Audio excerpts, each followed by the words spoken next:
Being sold into prostitution as a fancy girl was potentially fatal.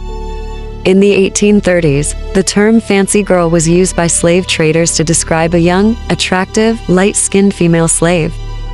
Fancy girls were usually children and teenagers. Today, the modern term for the fancy girl trade is sex trafficking, which is illegal in the United States. The fancy girl trade was forced prostitution. Once fancy girls were sold into prostitution, they might have a few years to live. In 1850, the life expectancy of a slave in the United States was merely 22 years. In 1858, a groundbreaking study by William W. Sanger, a prominent New York City physician, found that women who entered the sex trade often died within 4 years. Fancy girls were typically the product of sexual intercourse, force such as rape or otherwise, between an enslaved woman and a white man, who could be her owner, a relative or friend of her owner, or an overseer. Many fancy girls appeared to be white. In 1662, the Virginia colonies enacted slave laws that made the child of an enslaved mother a slave for life. Similar slave laws were adopted across the South. The status of a fancy girl was not determined by her appearance, but by her mother's status. If the mother was an enslaved woman, then the fancy girl was also a slave, even if she appeared to be white. Slave laws gave slave owners a financial incentive to rape their female slaves as a means of increasing the number of slaves they owned. Slave traders were on the lookout for young, attractive, light-skinned female slaves and were willing to pay owners premium prices. The fancy girl trade was the most lucrative segment of the domestic slave trade. Generally, lighter skin meant higher prices at slave auctions. Due to declining tobacco production, many slave owners in the Chesapeake Bay region were cash-strapped and more than willing to sell surplus slaves. Young, light-skinned female slaves became fancy girls when their owners sold them to slave traders. The sale meant permanent separation from their families, whom they may never see again. The sale also meant entry into the sad and dangerous life of prostitution and concubinage. Slave traders like Franklin and Armfield would purchase these female slaves in Virginia and Maryland, transport them to slave markets like New Orleans or Natchez, and sell them as fancy girls for huge profits at slave auctions. Franklin and Armfield was the most famous and successful slave trader firm in the nation. Franklin and Armfield was headquartered in Alexandria, Virginia. The firm advertised in local Washington, D.C. newspapers and was willing to pay top dollar for enslaved people. Franklin and Armfield's headquarters in Alexandria was massive. Taking up half a square block on Duke Street, the walled compound included a 3-story, federal-style townhouse that served as the business office. Separate housing and pens for male and female captives, kitchens, stables, a hospital, and a tailor shop in which enslaved women made clothing for captives to wear on their arrival in the Lower South. The firm's 3 partners, Isaac Franklin, John Armfield, and Rice Ballard, were obsessed with the notion of raping black women, particularly light-skinned black women who were known as mulattoes. Cornell University professor Edward E. Baptist, in his article, Cuffy, Fancy Maids, and One-Eye Men, Rape Commodification and the Domestic Slave Trade, writes this about Franklin and Armfield. The business was a slave trading partnership, and systematic rape and sexual abuse of slave women were part of the normal practice of the men who ran the firm. The partners knew that their customers in the Deep South were also obsessed with the notion of raping mulatto women. Since Franklin was stationed in New Orleans, Armfield in Alexandria, and Ballard in Richmond, they corresponded with each other through letters.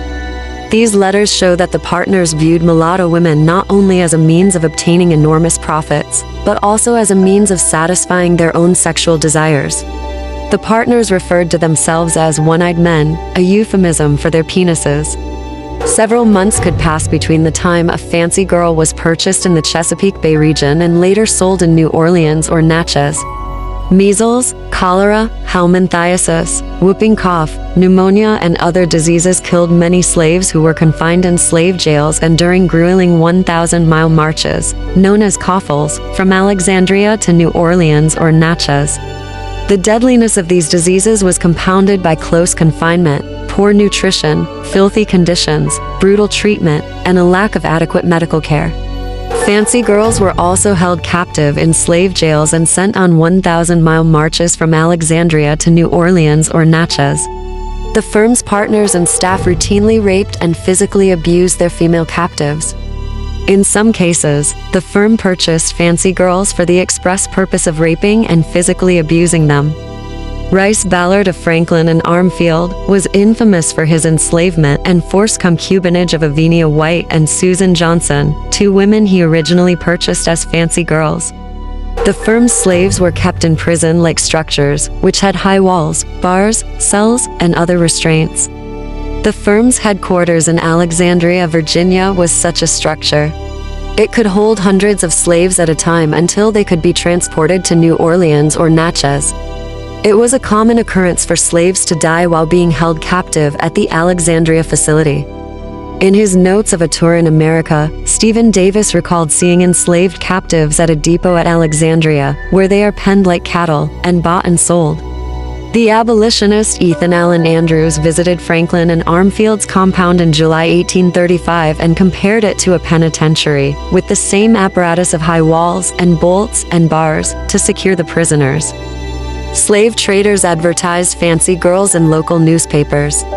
In his book Runaways, Coffles and Fancy Girls, Bill Carey writes, fancy girls, young, female slaves singled out as sex concubines, were sold in Nashville and even openly advertised in the newspapers. Fancy girls were purchased at slave auctions for the explicit purpose of sexual exploitation. Fancy girls allowed wealthy white men to live out their exotic sexual fantasies. Fancy girls sold for 4 to 5 times as much as a female field laborer. Sometimes fancy girls sold for as much or more than a prime male field laborer. At slave auctions, fancy girls were well dressed and coiffed, and sometimes wore jewelry. Like other female slaves who were being auctioned, fancy girls were often required to strip and undergo invasive forms of touching. These women were status symbols for wealthy men, such as traders, gamblers, and saloon keepers. Fancy girls could become planters' mistresses, prostitutes in New Orleans bordellos, or barmaids on riverboats. Fancy girls ranged in ages from around 12 to 20 years old on average. Fancy girls, who were prostitutes and concubines, could be found everywhere from Baltimore to New Orleans in cities, towns, and rural areas. In New Orleans, fancy girls could be channeled into the city's well-established red light districts and brothels. New Orleans attracted a lot of gamblers, debauchees, and revelers from Mardi Gras, who were drawn to its red light districts and brothels. Unfortunately, the red light districts and brothels were in high crime areas that made them dangerous. These high crime areas provided a haven for fugitives from the law. Thieves, thugs, pimps, drug dealers, drunkards, and murderers populated these areas. Violent crimes, such as murders, were common occurrences. Prostitutes routinely died from violence at the hands of drunken patrons and angry bar owners. Between 1857 and 1859, New Orleans had an average annual murder rate of 35 killings per 100,000, much higher than the annual homicide rate of 3.6 per 100,000 in Philadelphia and 7.5 in Boston. Furthermore, working as prostitutes exposed fancy girls to a variety of deadly sexually transmitted diseases, such as syphilis and gonorrhea. During the antebellum period, New Orleans' deadliest diseases were cholera, smallpox, malaria, and yellow fever. In 1858, William W. Sanger, a prominent New York City physician, conducted a groundbreaking study of prostitution. The study was entitled The History of Prostitution. Sanger found that once women became entangled in sex work, they often died within 4 years. Sanger also found that at least 50% of prostitutes had sexually transmitted diseases. Fancy girl markets existed in other cities such as Baltimore, Alexandria, Richmond, Charlottesville, Nashville, Memphis, and Natchez, in addition to New Orleans. A slave trader named James G. Blakely profited from the fancy trade by purchasing young women and hiring them out as bed companions for men willing to pay around $12 to $20 a month. Between deadly diseases, sexual and physical abuse, and violent crime, being sold into prostitution was potentially fatal.